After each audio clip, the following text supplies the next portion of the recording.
In the heart of the biblical era, a time of prophets and kings, miracles and mysteries, there resided a story that has resonated through the ages. A story that has been a beacon of hope for many during their darkest hours. This is the story of Job, a tale of faith, endurance, and divine wisdom, nestled within the poetic and wisdom literature of the Bible. The book of Job holds a unique place in the grand narrative of the Bible. Unlike many other books, it does not chronicle the history of a people or the life of a prophet. Instead, it delves into the deepest questions of human existence, the nature of suffering, and the relationship between humanity and the divine. Our story begins in the land of Uz, with a man named Job. He was a prosperous man, known far and wide for his righteousness and piety. He was blessed with 7 sons and 3 daughters, and a vast amount of wealth. Job was a man who feared God and shunned evil, living a life that exemplified virtue and devotion. Then, one day, a heavenly debate occurred.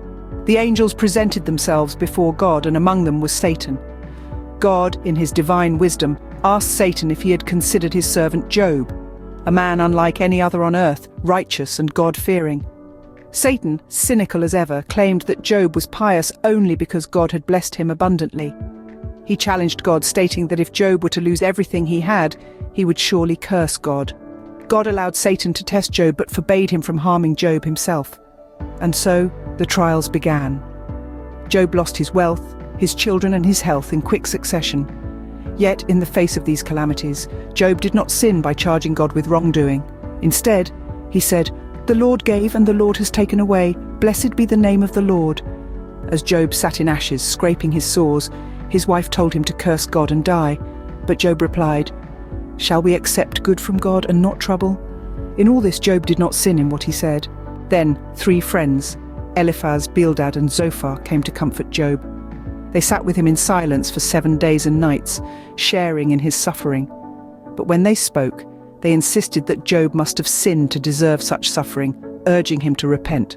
Job, however, maintained his innocence, questioning why the righteous suffer. In the whirlwind of this discourse, a 4th character, Elihu, intervened, arguing that suffering is a way God communicates and disciplines, rather than a straightforward punishment for sin. Finally, God himself spoke, not to explain or justify the suffering, but to remind Job of the divine wisdom and power beyond human understanding. He asked Job, "Where were you when I laid the earth's foundation?" And in the presence of this divine mystery, Job humbly responded, "I know that you can do all things. No purpose of yours can be thwarted." Job's story ends with a divine vindication. God rebuked Job's 3 friends for their false accusations and restored Job's fortunes, giving him twice as much as he had before. Job lived to see his children and their children to the 4th generation, and he died, old and full of years. The book of Job serves as a profound exploration of suffering and faith.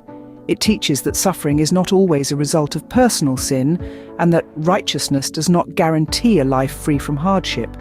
It reminds us of the inscrutable nature of God's wisdom and the importance of humility and trust in the face of suffering.